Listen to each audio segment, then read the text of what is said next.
आपलं सर्वांचं स्वागत आहे मित्रांनो. आजच्या या व्हिडिओमध्ये आपण फार्माकोपिया या हा टॉपिक पाहणार आहोत. फार्मासिस्ट एक्झामच्या दृष्टीनं हा टॉपिक खूप महत्त्वाचा आहे. मागील फार्मासिस्ट एक्झाममध्ये या टॉपिकवरती अनेक वेळा क्वेश्चन विचारलेले आहेत.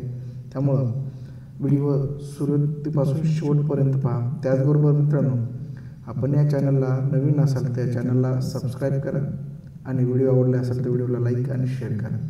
तर मित्रांनो, फार्माकोपिया हा वर्ड आहे किंवा शब्द आहे, हा ग्रीक लँग्वेजमधला आहे आणि तो दोन शब्दापासून तयार झालेला आहे. पहिला आहे फार्मॅकॉन आणि दुसरा आहे पोइओ किंवा पोईन.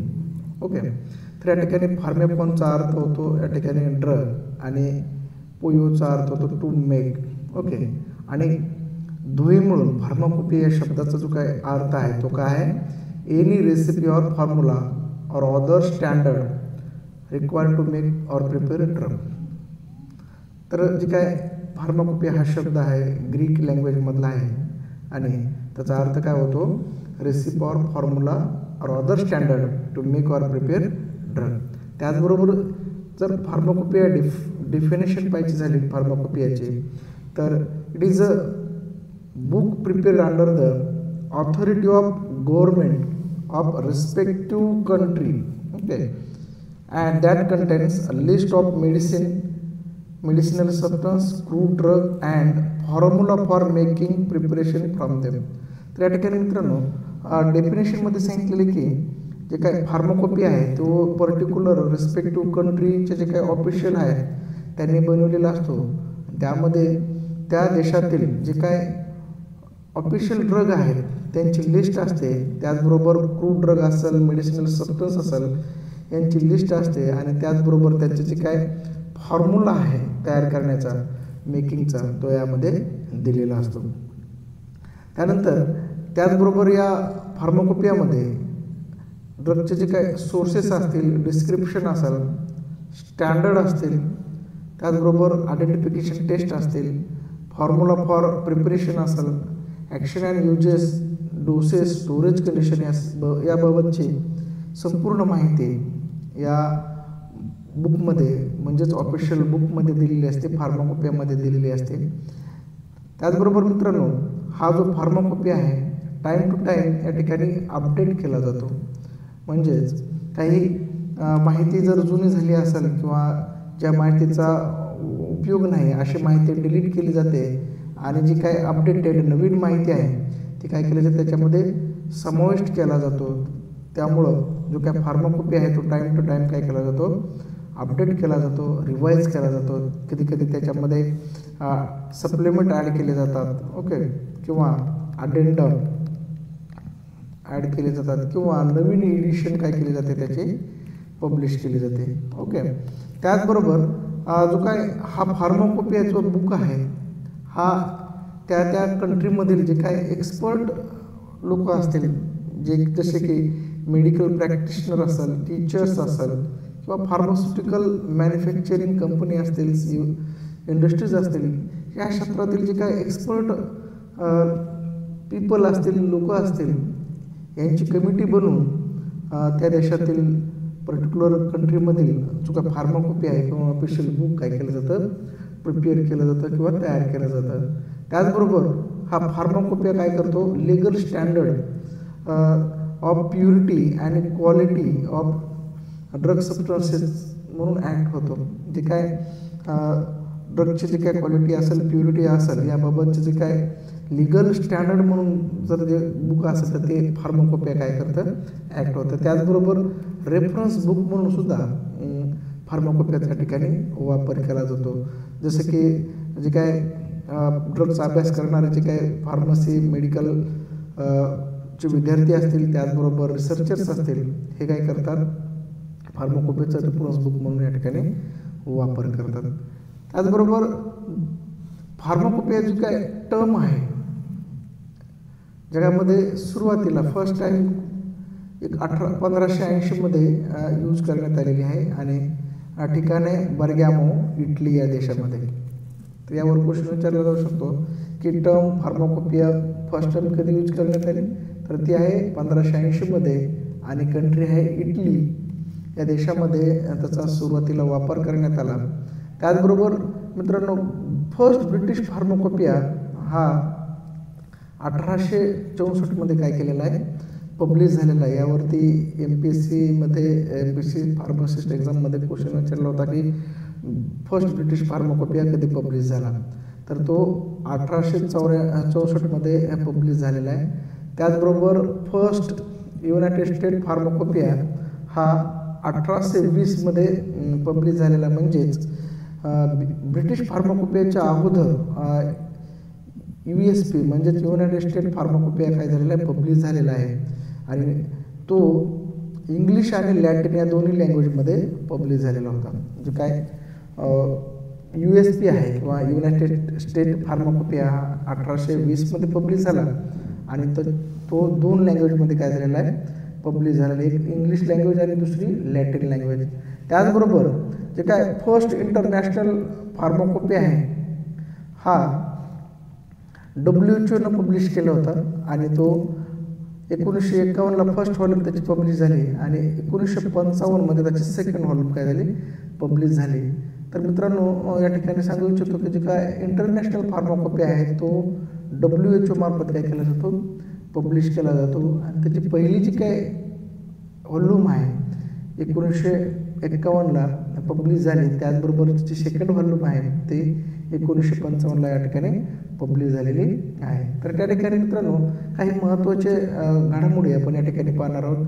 तर या ठिकाणी आपण पाहू शकतो की फार्माकोपिया ही जी काय टर्म आहे जगामध्ये सुरुवातीला कधी यूज केली, तर ती आहे 1580 मध्ये यूज केलेली आहे आणि ठिकाण आहे इटली बर्गामो या ठिकाणी. त्यानंतर जे काय USP pharmacopoeia United state pharmacopoeia हा डिसेंबर 1820 मध्ये पब्लिश झाला. हा दोन्ही लँग्वेजमध्ये पब्लिश झाला होता मित्रांनो, लॅटिन लँग्वेज आणि इंग्लिश लँग्वेज. त्याचबरोबर बेंगॉल फार्माकोपिया हा ब्रिटिश इंडियामध्ये 1844 मध्ये पब्लिश झाला आणि तोच जो बेंगॉल फार्माकोपिया आहे त्याच्यापासूनच आपला आताचा सध्याचा इंडियन फार्माकोपिया तयार करण्यात आला किंवा असं आपण म्हणू शकतो की बेंगॉल फार्माकोपिया हा आपल्या इंडियन फार्माकोपियाचा ओरिजिन आहे. मित्रांनो फर्स्ट ब्रिटिश फार्माकोपिया 1864 मध्ये काय झाला, पब्लिश झाला. आता या ठिकाणी जो काय बेंगॉल फार्माकोपिया आहे तो ब्रिटिश इंडियामध्ये 1844 मध्ये पब्लिश झाला होता. म्हणजेच फर्स्ट ब्रिटिश फार्माकोपिया पब्लिश होण्याच्या अगोदर इंग्लंडमध्ये बेंगॉल फार्माकोपिया हा वापरला जायचा.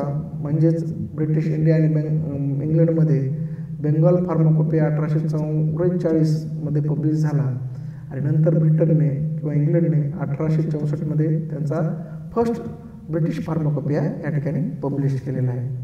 त्यानंतर एक्स्ट्रा फार्माकोपिया त्यालाच आपण मार्टिनडल फार्माकोपिया असं म्हणतो, तो 1883 मध्ये पब्लिश झाला आणि तो कोणी पब्लिश केला, तो आहे council of royal pharmaceutical society of great Britain. यावर क्वेश्चन विचारलेला आहे एका फार्मासिस्ट एक्झाममध्ये की जो काय एक्स्ट्रा फार्माकोपिया कधी पब्लिश झाला फर्स्ट टाइम, तर तो 1883 मध्ये आणि कोणी पब्लिश केला, तो आहे royal pharmaceutical society of great Britain यांच्या काउन्सिलने. ओके. त्यानंतर जे काय ब्रिटिश फार्मास्युटिकल कोडेक्स आहे ती 1907 मध्ये पब्लिश करण्यात आली. त्यानंतर इंडियन फार्माकोपिया लिस्ट ही फर्स्ट टाइम 1946 मध्ये पब्लिश झाली आणि ती काय होती, सप्लिमेंट टू ब्रिटिश फार्माकोपिया होता. तर लक्षात घ्या मित्रांनो, जो काय ब्रिटिश फार्माकोपिया आहे 1864 मध्ये पब्लिश झालेला त्याची जी काय सप्लिमेंट होती ती आहे इंडियन फार्माकोपिया लिस्ट फर्स्ट आहे ती होती, जी की 1946ला काय झालेली आहे, पब्लिश झालेली आहे. ओके.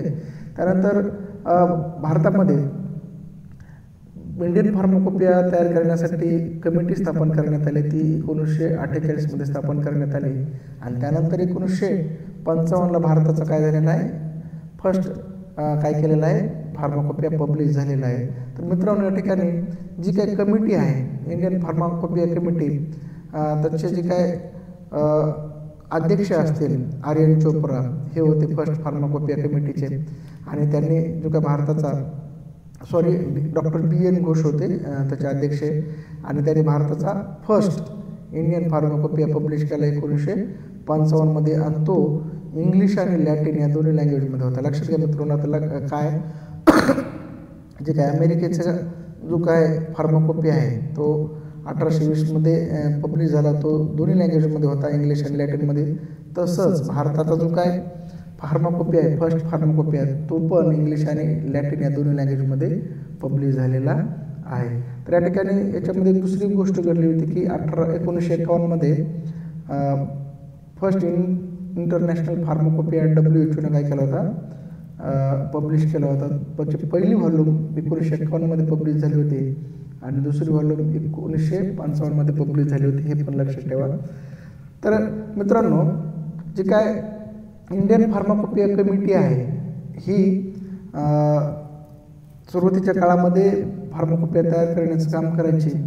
त्यानंतर भारत सरकारनं फार्माकोपिया कमिशन आणलं, त्याच्याविषयी माहिती आपण पुढे पाहणार आहोत. तर या ठिकाणी आपण पाहू शकतो मित्रांनो, जे काही फार्माकोपियाचं जे काही इम्पॉर्टन्स आहे त्यामध्ये फार्माकोपिया फार्मास्युटिकल इंडस्ट्रीमध्ये महत्त्वाचं आहे, त्याचबरोबर ड्रग ॲडमिनिस्ट्रेशनमध्ये महत्त्वाचं आहे, त्याचबरोबर ॲकॅडमिक्समध्ये सुद्धा खूप महत्त्वाचं आहे.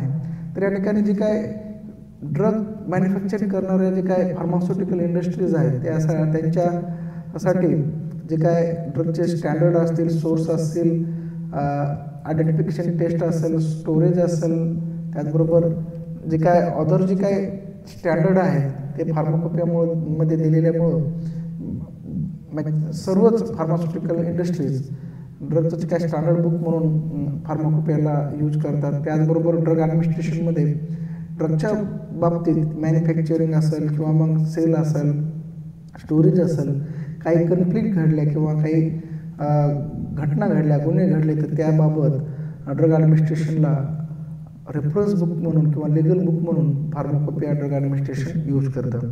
त्याचबरोबर जे काही अकॅडमिकमधील जे काही विद्यार्थी असतील, रिसर्चर्स असतील किंवा मग फार्मसी, मेडिकल कॉलेज सारखे युनिव्हर्सिटी इन्स्टिट्यूशन असतील, अशा ठिकाणी रेफरन्स बुकमधून ड्रगची माहिती मिळवण्यासाठी किंवा ड्रगची स्टडी करण्यासाठी फार्माकोपिया यूज केला जातो. त्याचबरोबर हा फार्माकोपिया लिगल आणि ऑफिशियल बुक म्हणून या ठिकाणी यूज केला जातो. त्याचबरोबर यामध्ये मेडिकल सबस्टन्सची लिस्ट, त्याचबरोबर फॉर्म्युला, त्याचबरोबर त्याचं डिस्क्रिप्शन, स्टँडर्ड, सर्वच माहिती दिलेली असते.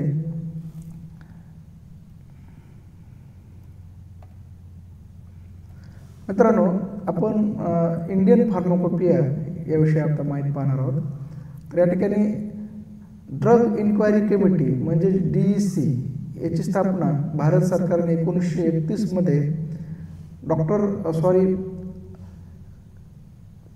आर्यन चोप्रा यांच्या अध्यक्षतेखाली केली होती. म्हणजे जे काय ड्रगच्या बाबतीत जे काही प्रश्न असतील किंवा जे काही समस्या असतील त्याबाबत विचार करण्यासाठी भारत सरकारनं 1931ला जे काय ड्रग इन्क्वायरी कमिटी आहे ती आर्यन चोप्रा यांच्या अध्यक्षतेखाली स्थापन केली आणि त्या समितीचे जे काही ऑब्जेक्टिव्ह असतील, रिकमेंडेशन असतील, त्या कमिटीने त्या काय केले, भारत सरकारला काय केले ते सादर केले आणि त्यानुसार भारत सरकारनं कारवाई करण्यास सुरुवात केली. त्याचबरोबर मित्रांनो, भारत सरकारने इंडियन फार्माकोपिया कमिशन म्हणजेच IPC हे स्थापन केलं आणि हे जे काय IPC आहे हे ऑटोनॉमस इन्स्टिट्यूशन आहे, जे की ministry of health and family welfare जी काय मिनिस्ट्री आहे भारत सरकारची त्याच्या अंडर काम करतं. त्याचबरोबर मित्रांनो, जे काय IPC आहे म्हणजे इंडियन फार्माकोपिया कमिशन हे ड्रग अँड कॉस्मेटिक ॲक्ट 1940च्या जे काय ॲक्ट आहे त्याच्या जे काय ऑर्डर आहे 1956 त्यानुसार त्याचं काय केलेली आहे, स्थापना करण्यात आलेली आहे. त्याचबरोबर भारतामध्ये 1949ला PCI म्हणजे फार्मसी काउन्सिल ऑफ इंडियाची स्थापना करण्यात आली. तर मित्रांनो, भारताचा जे काय पहिला फार्माकोपिया आहे हा आर्यन चोप्रा यांच्या आदेशाखाली काय केलेला आहे, पब्लिश झालेला आहे, आपण पाहिलेलं आहे. तर या ठिकाणी आपण जी काही कमिटी DEC कमिटी होती त्याचं जे काही कॉन्स्टिट्यूशन आहे, त्याचे जे काय मेंबर असतील, अध्यक्ष, सेक्रेटरी असेल ते आपण या ठिकाणी पाहूयात. तर जी काही कमिटी होती ती 11 ऑगस्ट 1930 मध्ये स्थापन करण्यात आली. त्याचे चेअरमन अध्यक्ष होते आर एन चोप्रा यावर क्वेश्चन विचारलेला आहे की जी काय DEC कमिटी आहे जे की 1930ला स्थापन करण्यात आली त्याचे चेअरमन कोण होते तर ते आहेत आर एन चोप्रा आणि सेक्रेटरी होते doctor C Govindan Nair. Assistant secretary होते डॉक्टर बी मुखर्जी. त्यानंतर मेंबर होते JF कैसस. त्यानंतर दुसरे मेंबर होते H कुपर आणि नंतर दुसरे मेंबर होते मौली अब्दुल मतीन चौधरी. हे अशा प्रकारे ही कमिटी होती जी की 1930मध्ये स्थापन करण्यात आली होती. त्याला आपण DEC असं म्हणतो, ड्रग इन्क्वायरी कमिटी असे म्हणतो. तर ह्या कमिटीची जी काय ऑब्जेक्टिव्ह आहे ते काय होते मित्रांनो, to probe into the quality of drug that were being imported manufacture.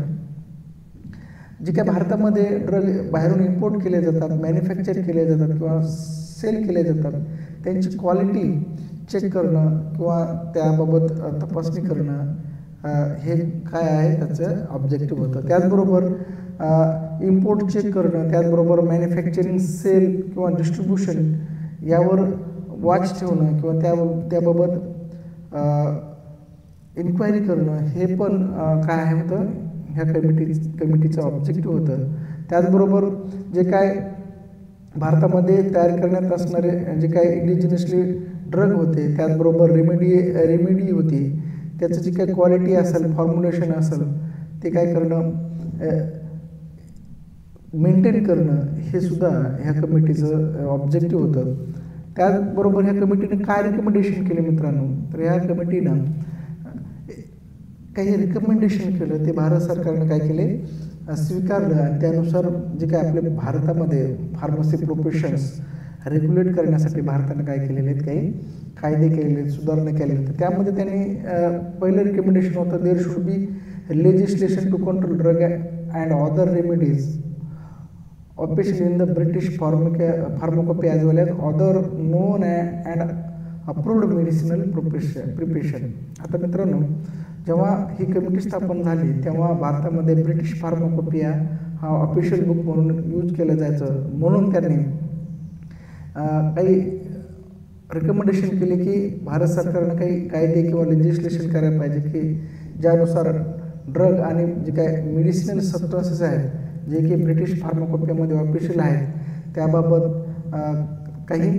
कायदे किंवा आपण म्हणून लॉ करायला पाहिजेत असं या कमिटीनं या ठिकाणी सजेस्ट केलं किंवा रिकमेंडेड केलं. त्याचबरोबर there should be a distinct law to insure the drug are handle by qualified person. तर या ठिकाणी मित्रांनो या कमिटीनं सांगितलं की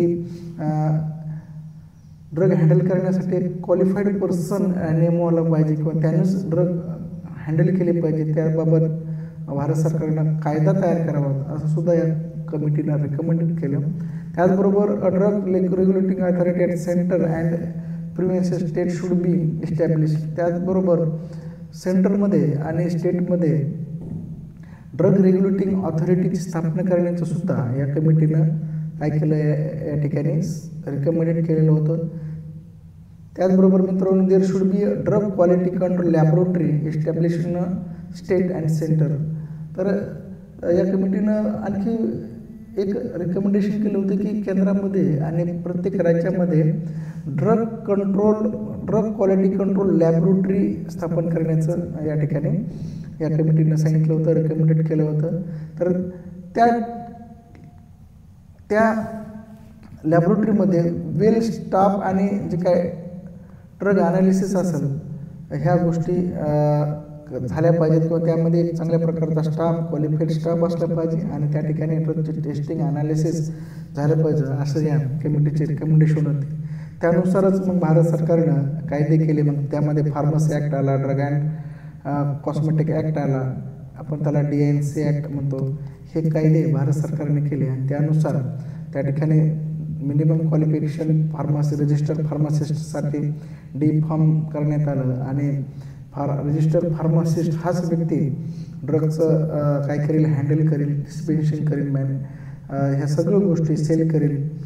त्यांनी ह्या कमिटीनं किंवा या कायद्यानुसार ठरवण्यात आलं. त्याचबरोबर ड्रगचं जे काय कंट्रोल किंवा इन्स्पेक्शन करण्यासाठी ड्रग इन्स्पेक्टर हे पद निर्माण करण्यात आलं आणि जे काय लॅबोरेटरीज आहेत मग सेंट्रल ड्रग लॅबोरेटरी असतील किंवा अनॅलिटिकल लॅबोरेटरी असतील किंवा केमिकल ॲनालिस्ट असेल यासारखे पदं या ठिकाणी गव्हर्नमेंटनं निर्माण केलेले आहेत. तर ते एक सर्व कोण कशामुळे झालेलं आहे, तर हे जे काय DEC कमिटी होती त्या कमिटीचे जे काय रिकमेंडेशन होते त्यानुसार या ठिकाणी ह्या भारतामध्ये सर्व गोष्टी झालेल्या आहेत. त्यानंतर दुसरं एक रिकमेंडेशन होतं की drug are manufacture or store should be inspected by drug inspector. Adulterated misbranded drug should be destroyed with due permission. तर या ठिकाणी मी सांगितल्याप्रमाणे या कमिटीनं ड्रग इन्स्पेक्टर हे पद निर्माण करण्यासाठी सुचवलं होतं. त्याचबरोबर जे काही अडल्ट्रेटेड ड्रग असतील, मिसब्रँडेड ड्रग असतील ते डिस्ट्रॉय करावेत हे पण या ठिकाणी सुचवलं होतं. There should be a systemic course aimed at producing technically competent pharmacist. तर जे काय फार्मासिस्ट तयार करण्यासाठी भारतामध्ये एक सिस्टेमिक कोर्स असला पाहिजे असं पण या ठिकाणी या कमिटीने सुचवलं होतं. त्यानुसार भारतामध्ये डी फार्म असेल किंवा बी फार्म असेल हे कोर्स या ठिकाणी सुरू केले. त्याचबरोबर efforts should be directed toward publishing the Indian pharmacopoeia. त्याचबरोबर या कमिटीने फार्माकोपिया म्हणजेच इंडियन फार्माकोपिया तयार करण्यासाठी किंवा पब्लिश करण्यासाठी सुद्धा काम करावं किंवा भारत सरकारनं इंडियन फार्माकोपिया पब्लिश करावं असं पण या ठिकाणी रिकमेंड केलं होते.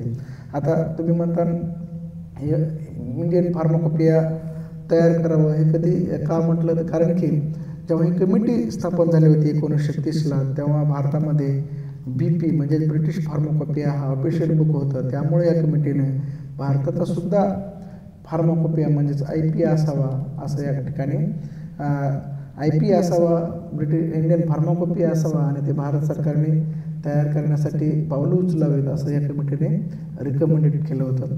त्यानंतर मित्रांनो आपण या ठिकाणी इंडियन फार्माकोपियाची हिस्ट्री पाहणार आहोत, जी की यावरती क्वेश्चन विचारले गेलेले आहेत. या ठिकाणी जे काय इंडियन फार्माकोपियाचं जे काय ओरिजिन आहे ते बेंगॉल फार्माकोपिया जो की 1844मध्ये पब्लिश झाला होता. या ठिकाणी त्यावर अवलंबून आहे किंवा इंडियन फार्माकोपिया हा आपल्या 1844च्या बेंगॉल फार्माकोपियापासून बनवलेला आहे असं या ठिकाणी आपल्याला दिसून येतं.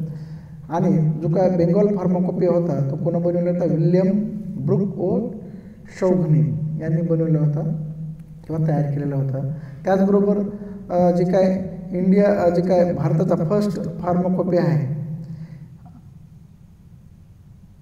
तो बेंगॉल फार्माकोपिया 1944 हा आहे, परंतु तो ब्रिटिश इंडियामधला आहे. भारत स्वतंत्र झाल्याच्या नंतरचा पहिला फार्माकोपिया कधी पब्लिश झाला तर तो आहे 1955. तर या ठिकाणी 1844चा जो फार्माकोपिया आहे बेंगॉल फार्माकोपिया आहे तो ब्रिटिश इंडियामधला फर्स्ट फार्माकोपिया आहे, ब्रिटिश. ओके, स्वतंत्र भारतामधला नाही आहे. ओके, तर भारताचा स्वतःचा जे काय फार्माकोपिया तयार करण्याची जी काय सुरुवात आहे ते 1946 पासून झालेली आहे. ओके, तर त्या ठिकाणी भारत सरकारनं फार्माकोपिया लिस्ट पब्लिश केली होती, हे पण आपण मागच्या वेळेस पाहिलं. तर या ठिकाणी भारतामध्ये फार्माकोपिया तयार करण्याची जी काही सुरुवात आहे ती कधी सुरुवात झालेली आहे 1946 पासून सुरुवात झालेली आहे. याच्या अगोदर आपण म्हणजे फर्स्ट इंडियन फार्माकोपिया पब्लिश होण्याच्या अगोदर आपण बेंगॉल फार्माकोपिया हा ऑफिशियल फार्माकोपिया म्हणून आपण भारतामध्ये वापर करायचो. त्यानंतर a permanent Indian pharmacopoeia committee was constituted by government of India on 3 November 1848. Okay, आता 1930ला झालेली होती. नंतर ती होती DEC होती. भारत सरकारनं फार्माकोपिया तयार करण्यासाठी एक परमनंट कमिटी स्थापन केली जी की 23 नोव्हेंबर 1948ला स्थापन करण्यात आली. Under the ex officio chairman of director general of health services, minister of health, new Delhi. जे काय एक्स ऑफिशियो चेअरमन होते ते director of general of health services हे याचे चेअरमन होते ह्या कमिटीचे. आणि ही कमिटी मिनिस्टर ऑफ हेल्थ ही याच्या अंडर या ठिकाणी स्थापन करण्यात आले होते. त्याचबरोबर जे चेअरमन आहेत हे कोण होते? CSR दिल्लीचे एक्स ऑफिशियल मेंबर होते. ओके. त्यानंतर ह्या कमिटीचा जो काय कार्यकाळ होता 5 वर्षाचा होता. ओके. त्याचबरोबर या ठिकाणी कमिटीमध्ये इतर अनेक सब कमिट्या होत्या. त्याचबरोबर duration of pharmacopoeia committee was extended by 1 year and doctor BN Ghosh was appointed as a chairman of this committee. आता सुरुवातीला जे काय काळ होता या कमिटीचा 5 वर्षाचा होता. नंतर सरकारनं 1 वर्ष या कमिटीला एक्सटेंड केलं, 1 वर्षानं कार्यकाळ वाढवला आणि डॉक्टर BN घोष हे काय होते? या कमिटीचे अध्यक्ष होते. कोणत्या कमिटीचे? इंडियन फार्माकोपिया कमिटी, जी की 23 नोव्हेंबर 1948ला स्थापन केली भारत सरकारनं फार्माकोपिया तयार करण्यासाठी. त्याचा कार्यकाळ 5 वर्षाचा होता. नंतर भारत सरकारने 1 वर्षाने परत तो कार्यकाळ वाढवला आणि या कमिटीचे जे काय अध्यक्ष होते ते कोण होते? डॉक्टर BN घोष होते. BN घोष. ओके, हे लक्षात ठेवा. डॉक्टर BN घोष ह्या कमिटीचे काय होते? ते अध्यक्ष होते. आणि मग या कमिटीने जो काय फर्स्ट इंडियन फार्माकोपिया आहे तो कधी पब्लिश केलेला आहे? 1955ला. तर लक्षात घ्या, first edition of Indian pharmacopoeia कधी पब्लिश झालेली आहे? 1955ला. तर यावर क्वेश्चन विचारलेला आहे. Indian pharmacopoeia, first Indian pharmacopoeia कधी पब्लिश झालेला आहे? तर तो आहे 1955ला. त्यानंतर भारत सरकारनं central Indian pharmaco laboratory CIPL ही गाझियाबाद या ठिकाणी स्थापन केली. तर मित्रांनो, फार्माकोपियामध्ये मोनोग्राफ्स असतात. तर मोनोग्राफ्समध्ये काय काय घटक असतात त्या ठिकाणी आपण पाहणार आहोत. तर मोनोग्राफ म्हणजे काय? ड्रगच्या बाबतीत जे काय माहिती देणारा जो काय पार्ट आहे त्याला आपण मोनोग्राफ म्हणतो. त्यामध्ये the information portion of monograph contains, it gives title in English with synonym or subsidiary title. तर या मोनोग्राफमध्ये त्या ड्रगचं नेम असतं इंग्लिशमध्ये किंवा त्याचबरोबर त्याचे सिनोनिम्स असतात किंवा सबसिडियरी टायटल असतात. त्याचबरोबर त्या ड्रगचं chemical name as per IUPAC नॉमेनक्लेचरनुसार त्याचं केमिकल नेम असतं, ऑटोमिक वेट असतं. त्याचबरोबर त्या ड्रगची कॅटेगरी असते. त्यानंतर केमिकल फॉर्म्युला असतो किंवा त्याला आपण मॉलिक्युलर फॉर्म्युला म्हणूयात. त्याचबरोबर त्या ड्रगचे डोसेस असेल, युजल स्ट्रेंथ असेल, डिस्क्रिप्शन असेल, सोल्युबिलिटी पॅरामीटर हे पण दिलेले असतात, स्टँडर्ड्स असतात. Limit test and tolerance with upper or lower limit हे पण या ठिकाणी त्यामध्ये दिलेलं आहे. त्याचबरोबर other requirement as may be specified. त्याचबरोबर त्या ड्रगच्या आयडेंटिफिकेशन टेस्ट असे असतील याची संपूर्ण डिटेल माहिती या फार्माकोपियामध्ये दिलेली आहे. त्याचबरोबर ड्रगचे पॅकिंग, स्टोरेज आणि लेबलिंग ह्या पण गोष्टी यामध्ये दिलेल्या आहेत. त्याचबरोबर specification about the solubility of substances, त्यामध्ये soluble in water, not soluble, त्याचबरोबर solubility in other liquid, water, what part in soluble is soluble intestine, या गोष्टीची संपूर्ण माहिती या मोनोग्राफमध्ये दिलेली असते. तर यावरती क्वेश्चन विचारला जाऊ शकतो की मोनोग्राफमध्ये कशाचा समावेश होत होता. वरीलपैकी सर्व गोष्टीचा या मोनोग्राफमध्ये काय होतो? समावेश होतो. त्याचबरोबर फार्माकोपियामध्ये ड्रगच्या स्टोरेज कंडिशनविषयी माहिती दिलेली आहे. तर त्या ठिकाणी कोल्ड स्टोरेज म्हणजे स्टोरेज बिटवीन 2 डिग्री ते 8 डिग्री सेल्सिअसपर्यंत स्टोरेज म्हणजे कोल्ड स्टोरेज. कूल स्टोरेज म्हणजे एनी टेम्परेचर बिटवीन 8 ते 25 डिग्री सेल्सिअस. आता कूल आणि कोल्डमध्ये या ठिकाणी आपल्याला कन्फ्युजन होतं आणि यावरच क्वेश्चन विचारले गेले मित्रांनो. तर कूल टेम्परेचर हे 8 ते 25 डिग्री सेल्सिअसचं आहे. कोल्ड म्हटलं की ते काय 2 ते 8 डिग्री सेल्सिअसचं आहे. ओके. त्याचबरोबर रूम टेम्परेचर जे काय वर्किंग एरियामधलं टेम्परेचर आहे त्याला आपण रूम टेम्परेचर म्हणतो. वार्म टेम्परेचर किंवा वार्म कंडिशन असेल तर ती आहे 30 ते 40 डिग्री सेल्सिअस आणि एक्सेसिव्ह हीट आहे अबाव 40 डिग्री सेल्सिअस. त्याचबरोबर काही ड्रग प्रोटेक्शन फ्रॉम फ्रीज करण्यापासून अवॉइड केले जातात किंवा प्लीज करू नये म्हणून त्याविषयी ड्रगची माहिती आहे, किंवा मग काही ड्रग नॉन स्पेसिफिक कंडिशनमध्ये ठेवले जातात. ओके, तर जी काय महत्त्वाची जी काही या ठिकाणी स्टोरेज कंडिशन आहे ती आहे कोल्ड आणि कूल.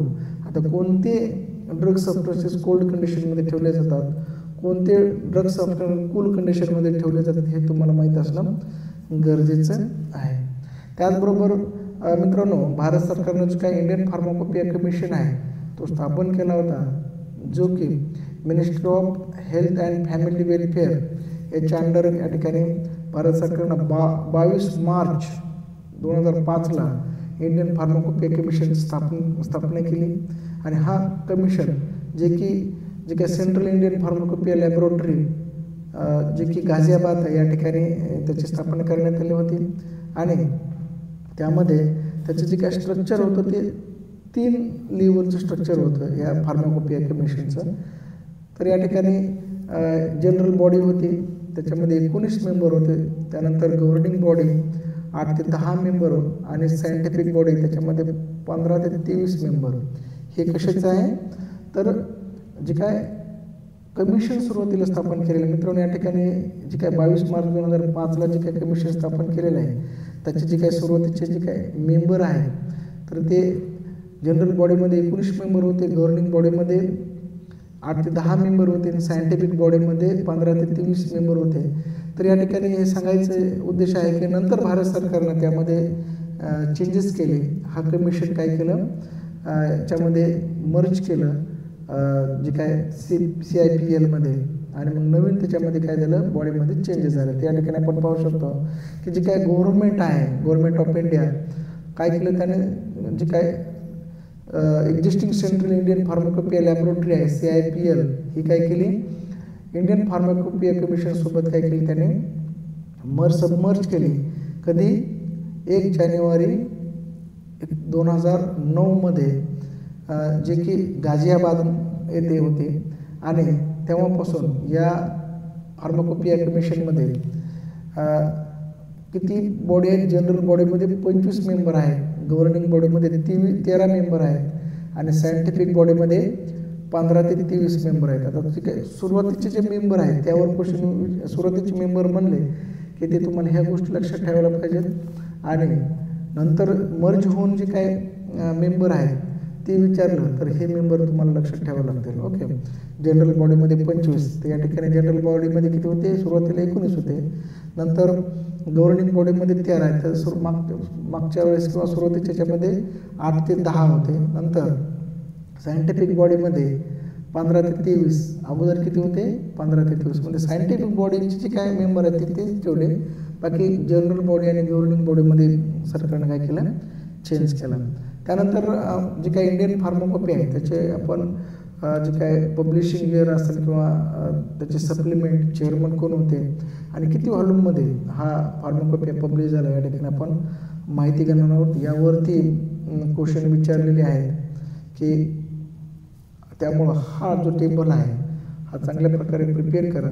तर मित्रांनो या ठिकाणी जे काय फर्स्ट फार्माकोपी आहे तो 1955 पब्लिश झाला आणि त्याची जी सप्लिमेंट आहे 1960 भारत सरकारनं पब्लिश केली आहे. त्याची जी काय फर्स्ट इंडियन फार्माकोपी आहे त्याचे जे काय चेअरमन होते ते डॉक्टर BN घोष होते. त्यानंतर सेकंड एडिशन जी आहे फार्माकोपियाची ती 1966ला आली आणि त्याची जी काय सप्लिमेंट आहे ती 1975ला आली. आणि सेकंड एडिशनचे जे काय अध्यक्ष होते डॉक्टर B मुखर्जी होते. त्याचबरोबर या ठिकाणी मित्रांनो जे काय फर्स्ट आणि सेकंड जे काय फार्माकोपिया आहे एडिशन आहे ती 1 व्हॉल्यूममध्येच पब्लिश झालेली आहे, लक्षात ठेवा. सुरुवातीचे जे 2 आहेत फार्माकोपिया त्याचे व्हॉल्यूम किती होता, एकच होता. त्यानंतर थर्ड फार्माकोपिया 1985ला पब्लिश झाला आणि त्याची जी काय सप्लिमेंट असेल ती कधी पब्लिश झाली 1989ला आणि 1991ला. त्याचबरोबर या थर्ड फार्माकोपिया पब्लिश झाला तेव्हा त्याचे जे अध्यक्ष होते कमिटीचे ते होते डॉक्टर नित्यानंद. आणि हा फार्माकोपिया 2 व्हॉल्यूममध्ये काय झालेला आहे पब्लिश झालेला आहे. त्यानंतर चौथा फार्माकोपिया जो की 1996ला पब्लिश झाला आणि त्याचे जे काय सप्लिमेंट आहे, ॲडेंडम आहे, ते पहिली ॲडेंडम 2000ला पब्लिश झाली. त्यानंतर दुसरी सप्लिमेंट ज्यामध्ये व्हेटरनरी ड्रग सबस्टन्सेससाठी त्यांनी पब्लिश केली होती ती 2000ला. यावरती क्वेश्चन विचारला जाऊ शकतो की जी काय चौथी एडिशन आहे त्यामध्ये जे काही व्हेटरनरी सप्लिमेंट आहे ती कधी पब्लिश झाली, ती 2000ला झाली. त्याचबरोबर 2002ला परत तिची ॲडेंडम पब्लिश झाली आणि 2005ला परत एक सप्लिमेंट याची काय झालेली आहे, पब्लिश झालेली आहे. तर या चौथ्या जे काय फार्माकोपी आहे त्याचे जे काय चेअरमन होते डॉक्टर नित्यानंद होते आणि हा फार्माकोपिया 2 व्हॉल्यूममध्ये पब्लिश झालेला आहे. म्हणजे या ठिकाणी तिसरा आणि चौथा फार्माकोपिया हा प्रत्येकी 2 व्हॉल्यूममध्ये काय झालेला आहे, पब्लिश झालेला आहे, हे लक्षात ठेवा. त्यानंतर मित्रांनो 5वा फार्माकोपिया हा 2007मध्ये पब्लिश झाला आणि त्याचे जे काही सप्लिमेंट आहे 2008ला पब्लिश झाली. 5व्या फार्माकोपिया किंवा 5व्या एडिशनचे जे काही प्रेसिडेंट होते, अध्यक्ष होते ते नित्यानंद आणि त्याची जी काय व्हॉल्यूम आहे तो काय आहे 3 व्हॉल्यूममध्ये. ओके, 5वी जे काय 5वा जो काय फार्माकोपी आहे तो 3 व्हॉल्यूममध्ये काय झालेला आहे, पब्लिश झालेला आहे. तर या ठिकाणी मित्रांनो लक्षात घ्या